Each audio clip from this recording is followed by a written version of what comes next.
نحمده ونصلي على رسوله الكريم اما بعد فاعوذ بالله من الشيطان الرجيم بسم الله الرحمن الرحيم رب اشرح لي صدري ويسر لي امري واحلل عقدة من لساني يفقهوا قولي۔ اذان اور اقامت، یہ بتائیے کہ اذان کا لفظی معنی کیا ہے؟ اذان دینا، اجازت، اعلان اور پکارنا۔ دیکھیے 3 مختلف ورژن آ چکے ہیں۔ میں آپ سے کیوں پوچھ رہی ہوں؟ ایسا نہیں کہ آپ کو پتہ نہیں کہ اذان کیا ہوتی ہے، ایسی بات نہیں ہے، لیکن کیوں پوچھا جا رہا ہے؟ سوچنا سکھا رہی ہوں، کیونکہ بعض اوقات ہم کچھ لفظ سنے سنائے بولتے ہیں اور ان کا اپنے ذہن میں ایک خاص مفہوم رکھتے ہیں، پھر انہی ٹرمز میں آگے ان کو کنوے کرتے ہیں اور اسی طرح سمجھتے اور سوچتے رہتے ہیں، جبکہ ہم لفظ کی حقیقت جاننے کی درست کوشش نہیں کرتے۔ اگر آپ کو الفاظ کا صحیح لفظی معنی آئے تو پھر اس کا اصطلاحی معنی جاننے میں دیر نہیں لگتی۔ طالب علم کے لیے ضروری ہے کہ وہ ڈکشنری استعمال کیا کرے۔ اگر آپ واقعی طالب علم بننا چاہتے ہیں تو ڈکشنری کے استعمال کے بغیر طالب علم نہیں بن سکتے۔ مجھے خود بالکل عادت نہیں تھی ڈکشنری استعمال کرنے کی، حالانکہ میں نے ایم اے عربی کیا تھا، بس ضرورت پڑی کبھی تو مجبوراً کر لی، ورنہ عادتاً نہیں استعمال ہوتی تھی۔ تو جب میں پی ایچ ڈی کرنے کے لیے گئی تو میرا خیال ہے پہلی یا دوسری جو میٹنگ تھی میرے سپروائزر کے ساتھ، تو جب وہ ڈسکشن ہوتی، جو بھی لکھا جاتا تو کوئی لفظ آتا کسی کتاب میں یا کہیں، تو میں اسی طرح کہہ دیتی تھی جیسے ہماری یہاں عادت ہوتی ہے کہ ہاں اس کا مطلب یہ ہو سکتا، جیسے آپ لوگوں نے اندازے سے بتا دیا ایک معنی دوسرا تیسرا، میں بھی یہی کرتی تھی۔ تو مجھ سے ہمیشہ وہ کہتا کہ ڈکشنری دیکھی تم نے؟ میں کہتی تھی نہیں۔ فوراً خود اٹھ کے شیلف سے نکال کے ڈکشنری کھول کے پھر کہتی یہ دیکھو کیا معنی ہے۔ تو پھر میں کہتی کہ ہاں یہ ہے اصل نپا تلا درست معنی، کیونکہ جب معنی اور مفہوم بدل جاتے ہیں نا کسی چیز کے تو سوچ کا رخ بدل جاتا ہے۔ تو آپ لوگ عربی ڈکشنری خاص طور پر استعمال کرنا سیکھیں، اور اس کے لیے صرف اتنا ہے کہ آپ کو روٹ آتا ہو لفظ، اور قرآن کو جس طرح پڑھایا گیا آپ کو اس میں ایک ایک لفظ کے روٹ بتا بتا بتا کے اب تو میرا خیال ہے کافی مانوس ہو گئے آپ اس طریقے سے بھی کہ آپ روٹس تک جاتے ہیں۔ جب روٹس تک جاتے ہیں تو لفظ پہچاننا کچھ مشکل نہیں رہتا، اور پھر اسے ڈکشنری سے دیکھنا۔ عام ڈکشنری مصباح اللغات المنجد اردو میں بھی ان کا ترجمہ موجود ہے، اور سادہ سمپل صاف اور بہت آسان ترجمے ہیں۔ پھر لغات الحدیث ہے ایک کتاب جس میں حدیث کے اندر جو لفظ آتے ہیں ان کے صحیح معنی حدیث کے ریفرنس دے دے کر انہوں نے بیان کیے ہوئے ہوتے ہیں اور کہاں کس معنی کا اختلاف ہے۔ تو اگر آپ کو وہ لفظ کا معنی صحیح آ جائے تو آپ کا جو کمیونیکیشن ہے وہ بھی بہتر ہو جائے۔ جب ہم شارٹ آف ورڈز ہوتے ہیں تو ہماری گفتگو طویل بھی زیادہ ہوتی ہے۔ جب ہمیں صحیح لفظ صحیح خیال کے لیے آتا ہو تو ہم ٹو دا پوائنٹ بھی بات کرتے ہیں۔ تو اذان کا لفظی معنی ہوتا ہے اطلاع دینا، خبردار کرنا، ٹھیک ہے؟ اور اذن یؤذن، اذان کا معنی ہوتا ہے اذان دینا، ٹھیک ہے؟ تو لفظ اذان کا کیا معنی ہے؟ اطلاع دینا، خبردار کرنا۔ اب آپ دیکھیں کہ اذان کتنا میننگ فل لفظ ہے۔ اذان جب ہوتی ہے تو کیا کیا جاتا ہے؟ آپ کو اطلاع دی جاتی ہے، کس بات کی؟ جی ہاں، نماز کا وقت ہو گیا ہے۔ خبردار کیا جاتا ہے کہ دیکھو اب باقی کام چھوڑو، اذان ہو رہی ہے، وقت ہو گیا ہے نماز کا، ٹھیک ہے؟ قرآن پاک میں بھی لفظ اذان استعمال ہوتا ہے اور وہ اعلان کرنے کے معنوں میں ہے، اور اسی طرح جس معنی میں ہم اس کو لیتے ہیں یعنی نماز کی اطلاع دینا مراد ہے یہاں، تو اس میں قرآن پاک میں آتا ہے اذا نادیتم الی الصلاۃ، جب تم پکارتے ہو نماز کی طرف، یعنی اذان جب دیتے ہو، تو نماز کی پکار جو ہے وہ اذان ہے۔ اور اسی طرح حدیث میں بھی آتا ہے، مالک بن حویرث کو جب آپ بھیج رہے تھے ان کے قبیلے کی طرف تو آپ نے ان کو کیا فرمایا کہ فَإِذَا حَضَرَتِ الصَّلَاةُ فَلْيُؤَذِّن لَكُمْ أَحَدُكُمْ، کہ جب نماز کا وقت آ جائے تو تمہارے لیے تم ہی میں سے کوئی ایک آذان دے. یعنی اس سے کیا پتہ چلتا ہے کہ آذان کوئی بھی شخص دے سکتا ہے جسے آذان یاد ہو. آذان کی ابتدا کب ہوئی؟ رسول اللہ صلی اللہ علیہ وسلم جب مدینہ منورہ تشریف لائے تو سوال پیدا ہوا کہ نماز کے اوقات کا اعلان کیسے کیا جائے. کچھ لوگوں نے یہ تجویز دی کہ نماز کے وقت بلند مقام پر آگ روشن کی جائے یا ناقوس بجایا جائے، بگل بجایا جائے. حضرت انس رضی اللہ عنہ نے فرمایا ذکروا النار والناقوس فذکروا اليہود والنصارى فأمر بلال ان یشفع الآذان وان یوتر الإقامة. بعض صحابہ نے کہا کہ آگ کا جلانا یا ناقوس کا بجانا یہود و نصارہ کی مشابہت ہے. پھر حضرت بلال رضی اللہ عنہ حکم دیے گئے کہ آذان کے کلمات جفت کہیں. جفت کا کیا معنی ہوتا ہے؟ دو دو بار. اور تکبیر اقامت کے کلمات طاق سنگل ایک دفعہ کہیں، سوائے قد قامت الصلاۃ، یعنی قد قامت الصلاۃ کے علاوہ باقی ایک ایک بار. قد قامت الصلاۃ دو بار.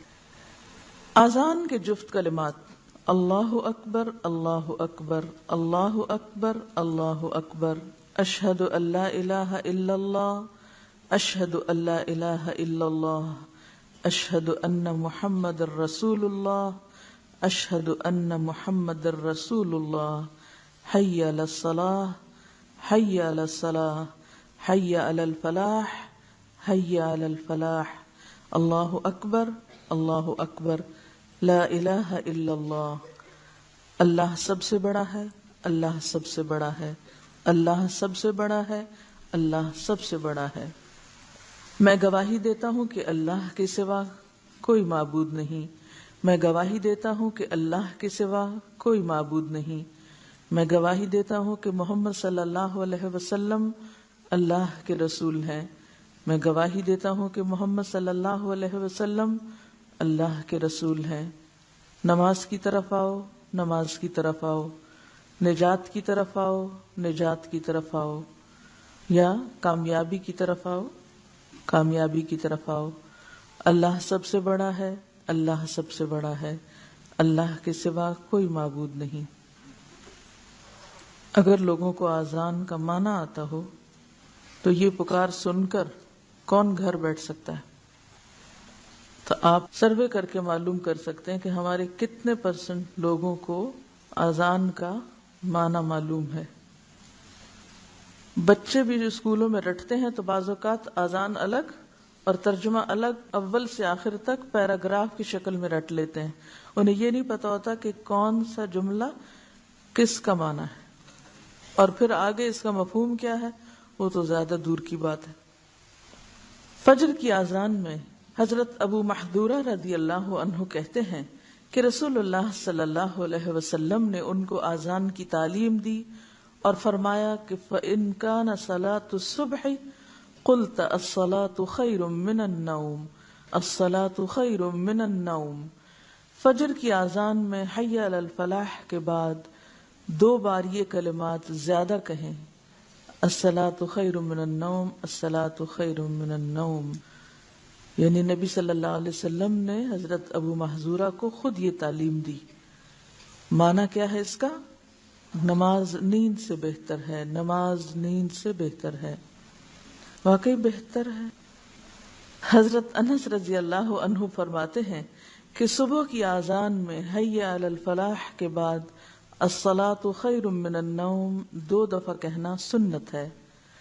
حضرت عبداللہ بن عمر رضی اللہ عنہ فرماتے ہیں فجر کی آذان میں الصلاۃ خیر من النوم 2 مرتبہ کہا جائے.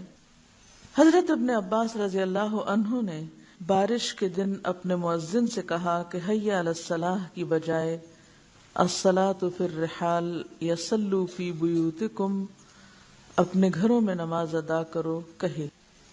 یعنی انہوں نے اپنے مؤذن سے کیا کہا کہ یہ مت کہو حی علی الصلاح، کیونکہ ظاہر ہے کہ اس زمانے میں شہر یا بستیاں اس طرح نہیں بنی ہوئی تھی جیسے آج کے دور میں کہ پکی سڑکیں ہوں اور پھر گاڑیاں ہوں اور ایسے انتظامات ہوں کہ لوگ بسہولت اپنے گھروں سے مسجد تک چلے جائیں. آپ ذرا تصور کیجئے ایسی جگہ کا کہ جہاں سڑک بھی کچی ہو، جہاں مسجد بھی کچی ہو، جہاں بارش ہونے سے ہر طرف پھسلن ہی پھسلن ہو جائے. تو ایسی صورت میں لوگوں کو مسجد آنے کی دعوت دینا کیا ہے؟ فلاح کی نہیں، تکلیف کی، نقصان کی. تو ایسی صورت میں ہمارے دین میں کیا ہے؟ یسر، آسانی، سہولت، رخصت. اور وہ کیا ہے؟ گھر میں ہی نماز پڑھ لو. لیکن ہم ایسی باتوں کو بس صرف ایک خاص ریچول کے طور پہ لیتے ہیں، بے سوچے سمجھے ادا کرتے ہیں. اور یہ بھی ممکن ہے کہ بہت سارے مؤذنین کو یہ نہ پتا ہو وہ کیا رہے ہیں. مؤذن اذان دینے والے کو بھی نہ پتا ہو کہ وہ کیا رہا ہے، وہ کس چیز کی طرف بلا رہا ہے. تو بے سوچے سمجھے سب دین کا کاروبار چل رہا ہے. تو اس لیے پھر اس میں کوئی تبدیلی بھی ہم نہیں کر سکتے. بہرحال تو ابن عباس رضی اللہ تعالیٰ عنہ نے بارش کے دن اپنے مؤذن سے کہا کہ حی علی الصلاۃ کی بجائے الصلاۃ فی الرحال، رحال رحل سے ہے یعنی گھر، یا صلوا فی بیوتکم کہو. اور فرمایا رسول اللہ صلی اللہ علیہ وسلم نے ایسا ہی کیا. یعنی یہ میں اپنے پاس سے تمہیں نہیں کہہ رہا، بلکہ بارش کے موقع پر آپ صلی اللہ علیہ وسلم نے ایسا کیا ہے. تو اس سے کیا پتہ چلتا ہے کہ اذان میں اپنی مرضی سے یا اپنی پسند سے جملوں کا اضافہ تو نہیں کیا جا سکتا. ہاں جو چیز سنت سے ثابت ہے وہ آپ کر سکتے ہیں. جمعہ اگرچہ فرض ہے مگر مجھے پسند نہیں کہ تم کیچڑ اور مٹی میں چلو. یعنی یہ کس موقع پر آپ نے فرمایا تھا؟ جمعے کے دن. ایون تکبیر کے طاق کلمات اللہ اکبر، اللہ اکبر، اشہد ان لا الہ الا اللہ، اشہد ان محمد الرسول اللہ، حی علی الصلاۃ، حی علی الفلاح، قد قامت الصلاۃ، قد قامت الصلاۃ، اللہ اکبر، اللہ اکبر، لا الہ الا اللہ. اب جو کلمات 4 بار تھے یعنی اللہ اکبر کے وہ 2 بار ہو گئے، اور آخر میں بھی اللہ اکبر 2 بار ہی، اور باقی اقامت کے الفاظ 2 بار، حی علی الصلاۃ اور حی علی الفلاح اور شہادتین 1 بار. اللہ سب سے بڑا ہے، اللہ سب سے بڑا ہے. میں گواہی دیتا ہوں اللہ کے سوا کوئی عبادت کے لائق نہیں. میں گواہی دیتا ہوں محمد صلی اللہ علیہ وسلم اللہ کے رسول ہیں. نماز کی طرف آؤ، کامیابی کی طرف آؤ. نماز کھڑی ہو گئی، نماز کھڑی ہو گئی. اللہ سب سے بڑا ہے، اللہ سب سے بڑا ہے. اللہ کے سوا کوئی عبادت کے لائق نہیں. یعنی اذان کے کچھ دیر کے بعد دوبارہ ایک ریمائنڈر کہ اب بالکل تیار ہے نماز، فوراً پہنچ جاؤ. ہوتا عام طور پر یہ ہے کہ جیسے لوگ اذان سن کے مسجد کی طرف جانا شروع کرتے ہیں، وضو کرتے ہیں، مسجد میں داخل ہوتے ہیں، تحیۃ المسجد پڑھتے ہیں، سنت پڑھتے ہیں، اور اگر کچھ وقت ہو ابھی تو بیٹھ کے قرآن پڑھنے لگتے ہیں. اتنے میں دوبارہ اقامت ہوتی ہے تو سب لوگ اپنے اپنے ذکر اذکار قرآن پاک وغیرہ بند کر کے تو پھر آ کے صف میں کھڑے ہو جاتے ہیں. اور جو لوگ ابھی باہر کسی کام میں مصروف ہیں ان تک جب وہ آواز پہنچتی ہے تو وہ بھی فوراً نماز کی طرف تیزی سے پھر بڑھتے ہیں. رسول اللہ صلی اللہ علیہ وسلم نے بلال رضی اللہ عنہ کو حکم دیا کہ آذان کے کلمات 2 بار اور تکبیر کے 1 بار کہیں. حضرت عبداللہ بن عمر رضی اللہ عنہ سے روایت ہے، انہوں نے کہا رسول اللہ صلی اللہ علیہ وسلم کے زمانے میں آذان کے کلمات 2 بار اور تکبیر کے کلمات 1 بار تھے، سوائے اس کے کہ مؤذن قد قامت الصلاۃ 2 بار کہتا تھا. دوہری آذان، ترجیع بھی اس کو کہتے ہیں. آذان میں شہادت کے 4 کلمات پہلے دھیمی آواز سے کہنا، پھر دوبارہ بلند آواز سے کہنا ترجیع کہلاتا ہے. ترجیع کا لفظی معنی کیا ہوتا ہے؟ لوٹانا، رجوع سے ہے نا، یعنی پھر پلٹ کے دوبارہ سے شروع کرنا. حضرت ابو محذورہ رضی اللہ عنہ سے روایت ہے کہ رسول اللہ صلی اللہ علیہ وسلم نے بذات خود مجھے آذان سکھائی، یعنی دوہری آذان اور دوہری اقامت سکھائی. پس نبی صلی اللہ علیہ وسلم نے فرمایا آذان اس طرح کہو اللہ اکبر اللہ اکبر اللہ اکبر اللہ اکبر، اشہد ان لا الہ الا اللہ، اشہد ان لا الہ الا اللہ، اشہد ان محمد الرسول اللہ، اشہد ان محمد الرسول اللہ، یہاں تک کہہ کے پھر دوبارہ اشہد ان لا الہ الا اللہ، اشہد ان لا الہ الا اللہ، اشہد ان محمد الرسول اللہ، اشہد ان محمد الرسول اللہ، حی علی الصلاح حی علی الصلاح حی علی الفلاح حی علی الفلاح، اللہ اکبر اللہ اکبر، لا الہ الا اللہ۔ ایسی اذان کبھی سنی؟ مجھے سننے کا اتفاق ہوا ہے۔ ہمارے ملک میں عام طور پر ایسی جرت کم ہی لوگ کر سکتے ہیں، لیکن عرب ممالک میں یا مختلف علاقوں میں ایسی اذانیں سننے کو بھی ملتی ہیں، اور یہ بھی ایک بڑا ہی خوبصورت انداز ہے۔ اور میں سمجھتی ہوں کہ اگر آپ صلی اللہ علیہ وسلم نے ایک کام کرنے کے 2 طریقے بھی سکھائے ہیں تو اس سے فائدہ کیا ہوتا ہے؟ یعنی آپ جب ایک روٹین کے عادی ہو جاتے ہیں، دن میں 5 بار ایک ہی طرح کے کلمات سن رہے ہیں، تو پھر کیا ہوتا ہے؟ یعنی کان اتنے جیسے عادی ہو جاتے ہیں کہ بس آپ اس کو سنتے ہیں اور سنی انسنی کر دیتے ہیں، یعنی اس کو پھر ہم توجہ نہیں کرتے۔ ایسے میں اگر تھوڑا سا بھی چینج ہو تو انسان الرٹ ہو جاتا ہے۔ تو اس قسم کی جو چیزیں دین میں ملتی ہیں کہ ایک صحابی کو آپ نے ایک چیز سکھائی، دوسرے کو دوسری چیز سکھائی، یا ایک موقع پہ ایک چیز سکھائی، دوسرے موقع پہ ایک دوسری، تو اس میں کنٹرڈکشن نہیں ہوتی، اس میں کیا ہے؟ ویرائٹی ہے۔ تو ویرائٹی کنٹرڈکشن تو نہیں ہوتی نا۔ اور یہ صرف اس معاملے میں ہی نہیں ہے، اور بھی بہت سے اذکار میں ہے۔ مثلاً آپ اللہ اکبر کہہ کے جب ثنا پڑھتے ہیں تو اس کی بھی کئی قسمیں ہیں، کئی دعائیں ہیں اس میں۔ التحیات کے بعد جو آخری دعائیں پڑھتے ہیں اس میں بھی کئی ایک اذکار ہیں، حتیٰ کہ التحیات کا ورژن بھی مختلف ملتا ہے۔ تو یہ اختلاف نہیں ہے، یہ دراصل تنوع ہے۔ حضرت ابو محذورہ رضی اللہ عنہ سے روایت ہے کہ رسول اللہ صلی اللہ علیہ وسلم نے انہیں آذان کے 19 اور اقامت کے 17 کلمات سکھائے۔ آذان کے فضائل۔ حضرت ابو سعید خدری رضی اللہ عنہ روایت کرتے ہیں کہ رسول اللہ صلی اللہ علیہ وسلم نے فرمایا، مؤذن کی آواز کو جنات، انسان اور جو چیز سنتی ہے وہ قیامت کے دن اس کے لیے گواہی دے گی۔ یعنی ایک آواز جب بلند ہوتی تو زمین کا اگر ذرہ ذرہ بھی اس کو سن رہا ہے تو وہ سب آذان دینے والے کے حق میں گواہی دیں گے۔ نبی کریم صلی اللہ علیہ وسلم نے فرمایا، مؤذن کے لیے ثواب ہے اس شخص کے ثواب کے برابر جس نے آذان سن کر نماز پڑھی۔ یعنی اس کی آذان سے جتنے لوگ نماز کی طرف آئے ان سب کو اپنی اپنی نماز کا جو ثواب ملا وہ سارا ثواب ان کو ملنے کے علاوہ اس برابر آذان دینے والے کو بھی ملا۔ کیوں؟ الدال علی الخیر کفاعلہ۔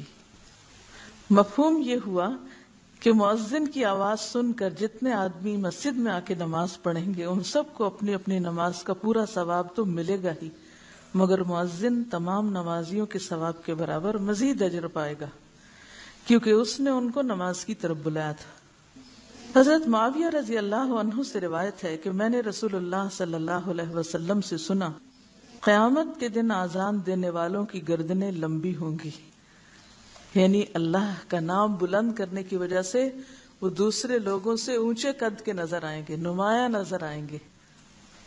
اب آپ دیکھیے کہ اگر آپ یہ حدیثیں اپنے بچوں کو ایک دفعہ سنا دیں تو اس سے 2 فائدے ہوں گے۔ نمبر 1 تو یہ کہ ان کے دل میں آذان دینے والوں کی عزت آئے گی کہ یہ بہت ہی اچھا کام کرتے ہیں۔ نمبر 2 خود ان کو آذان دینے کا شوق پیدا ہوگا۔ جب شوق پیدا ہوگا تو وہ اس کی پریکٹس کریں گے، جب پریکٹس کریں گے تو وہ جو ہر وقت گانا گانے کے منتظر رہتے ہیں یا گانے میں ان کا دل لگتا ہے، تو جب ان کو اس کا ایک آلٹرنیٹ ملے گا تو وہ ایک تسکین ہوتی ہے نا، انسانی روح کی ایک طلب ہوتی ہے۔ یعنی کہتے ہیں نا کہ رونا اور گانا ہر شخص کو آتا ہے، ہر شخص کسی نہ کسی طرح ضرور کچھ گنگناتا ہے، یہ ایک بالکل فطری سی بات ہے۔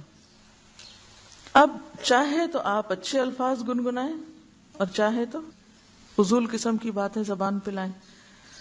اب جب لوگوں کو کوئی اچھی چیز پڑھنے کو نہیں ملتی، قرآن کی قرات نہیں کرتے، آزان دینے کا کوئی شوق نہیں، نہ سکھائی جاتی ہے، تو اس کا نتیجہ کیا ہوتا ہے؟ وہ جو اندر حس ہے نا، ایک بھوک ہے یا ایک پیاس ہے یا ایک ضرورت ہے اپنے اندر کی، وہ پھر جنک سے مٹائی جاتی۔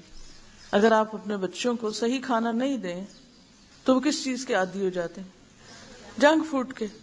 کیا پسند کرتے ہیں؟ فضول قسم کی چیزیں جن سے کوئی غذائیت حاصل نہیں ہوتی، ہاں؟ اور ادھر ادھر کی چیزیں کھا کے جب فیلنگ کر لیتے ہیں تو پھر صحیح کھانا کھانے کو دل ہی نہیں چاہتا، وہ اچھا ہی نہیں لگتا ان کو۔ تو ہمارا حال بھی یہی ہو چکا ہے کہ ہم نے بچوں کو بابا بلیک شیپ تو سکھا دی لیکن آزان دینا نہیں سکھائی۔ آپ یہ سکھائیں تو صحیح، اور پھر یہ کہ گھر میں لگا کے سنوائیں بھی بچوں کو مختلف طرح کی آزانیں، کیونکہ افسوس کے ساتھ کہنا پڑتا ہے کہ رہ گئی رسم آزاں روح بلالی نہ رہی۔ تو ہمارے میجورٹی مؤذنین کی مشکل یہ ہے کہ وہ روح بلالی نہیں ہے ان میں، جس کی وجہ سے بچوں کو گانے والے تو اپنے آئیڈیل اور ہیرو لگتے ہیں مگر مؤذن کو وہ آئیڈیلائز نہیں کرتے۔ اب اس صورت میں کیا کیا جائے؟ شکوہ، شکایت، رونا دھونا کو مسجد والے یہ کر رہے ہیں، ہے کوئی آلٹرنیٹ؟ مختلف آذانوں کی کلیکشن کریں، انٹرنیٹ پہ مختلف جگہوں پر مختلف آذانیں آپ لے کے ڈاؤن لوڈ بھی کر سکتے ہیں اپنے پی سی پہ، اگر یہ فیسلٹی ہے۔ اگر یہ نہیں ہے تو کسی نہ کسی طرح ان کو کلیکٹ کریں، گھر میں لگائیں، سنوائیں، یاد کرائیں اور دلوائیں۔ کہیں نہ کہیں چلے آپ کہیں کہ اگر آپ کی مسجد کی آذان آپ کے گھر میں آتی ہے تو ٹھیک ہے، اور اگر دور ہے مسجد اور پوری کلیئر نہیں آتی تو بچوں کو کھڑا کریں، دیں آذان۔ اگر پہاڑ کی چوٹی پہ ایک شخص اکیلا بھی نماز پڑھ رہا ہے تو کیا ہے، آذان دے سکتا ہے نا۔ تو اسی طرح اگر مسجد دور ہے یا بہت آذان کی آواز صحیح نہیں بھی آتی تو بچے کو گھر کی گیلری میں کھڑا کر دیں۔ تو یہ بھی ہو سکتا ہے آپ اسکول میں جا کے بات کریں کہ بچے کو آذان دینے دیں۔ اسی طرح آپ پکنک پہ لے جائیں بچوں کو، یا کہیں بھی جہاں بھی دور ہے مسجد، نہیں پراپر آواز آ رہی تو وہیں کھڑا کر دیں بچے کو، چلو بھی آج تم آذان دو، آج تم دو، آج تم دو، تاکہ وہ اس سے اپنا کام سمجھے۔ پھر آپ دیکھیں گے کہ اس سے ان کی شخصیت پر بھی اثر پڑے گا، اور وہ کچھ کر کے آپ کو دکھائیں گے، کیونکہ شیطان آذان کی آواز سے بھاگتا ہے۔ تو بچوں کے اندر جو شیطان ہوتا ہے نا، جب آپ ان کو آذانوں پہ لگائیں گے تو وہ شیطان بھی بھاگے گا، خواہ تھوڑی دیر ہی بھاگے مگر جائے گا۔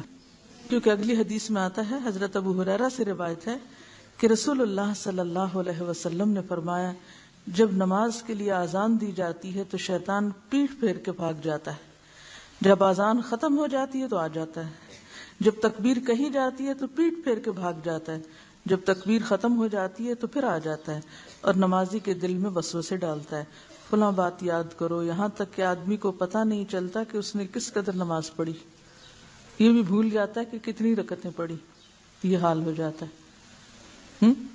تو یہ جو میں آپ کو مشورہ دے رہی ہوں نا بچوں کو آذان سکھانے کا، اس کا میں نے ذاتی طور پہ تجربہ کیا ہے، سنوائی، یاد کروائی، دلوائی، اور پہلا میڈل جو میرے بیٹے کو ملا وہ آذان کمپٹیشن پہ تھا، اور میرے لیے اتنے بڑے اعزاز اور خوشی کی بات تھی۔ مائیں خوش ہوتی ہیں بچہ فلاں سبجیکٹ میں ٹاپ کیا، فلاں میں، لیکن جب مجھے یہ حدیث پتہ چلی تھی کہ قیامت کے دن سب سے اونچی گردنیں ان کی ہوں گی، تو اس کے لیے کیا ہے کہ ایسی چیزیں گھروں میں کر کے شروع کریں۔ آپ سکولز میں آپ کر سکتے ہیں۔ ہوا یہ تھا کہ وہاں پر مختلف اسلامک سکولز کے بچوں کا آپس میں کمپٹیشن تھا اور اذان کا کمپٹیشن تھا۔